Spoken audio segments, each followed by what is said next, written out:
সেনাবাহিনীর সহায়তায় ঢাকার ৩টি থানা স্বল্প পরিসরে চালু হয়েছে।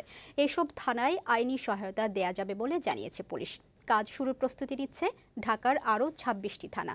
বাকি থানাগুলো পর্যায়ক্রমে চালু করা হবে।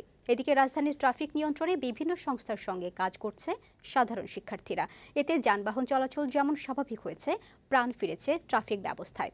সম্প্রতি ছাত্র আন্দোলনের মুখে সরকার পতনের পর পুলিশ শূন্য হয়ে যায় থানা ও সড়কগুলো।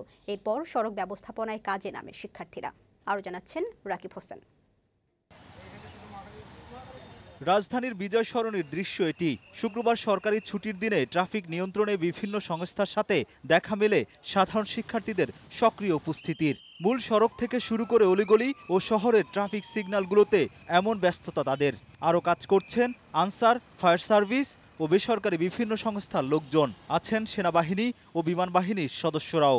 অন্যান্য সংস্থার সাথে ভলান্টিয়ার এবং শিক্ষার্থীদের সাথে আমরা ট্রাফিক ম্যানেজমেন্টের জন্য কাজ করে যাচ্ছি। শিক্ষার্থীরাও তাদের পাশে থেকে সর্বাত্মক সহযোগিতা করার চেষ্টা করতেছে। ভালো লাগছে, আমি দেশের সেবা করতে পারছি। সড়কে শৃঙ্খলা ফেরাতে গত কয়েকদিন ধরে বিভিন্ন সংস্থার সঙ্গে শিক্ষার্থীরা কাজ করে যাচ্ছেন। সড়কে ট্রাফিক পুলিশ না ফেরা পর্যন্ত এই কার্যক্রম চালিয়ে যাবেন তারা। শিক্ষার্থীরা বলছে, দেশকে সামনের দিকে এগিয়ে নিতেই এমন চেষ্টা।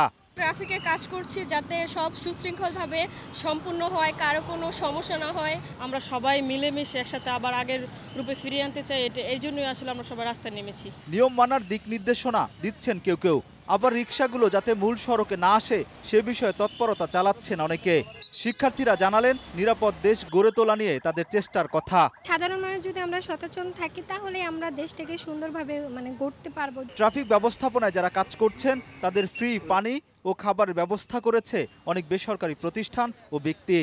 এখন দেশ গড়ার যে কাজটা সেটা ছাত্ররাই নিয়েছে, তো তাদের সুবিধার কথা চিন্তা করে আমরা তাদের জন্য কিছু খাবার, পানি, শুকনা খাবার এবং পানির ব্যবস্থা করেছি। এদিকে সেনাবাহিনীর সহায়তায় ঢাকার 3টি থানা স্বল্প পরিসরে চালু করা হয়েছে। পুলিশ জানিয়েছে, এসব থানায় কেউ আইনি সহায়তা চাইলে নিতে পারবে।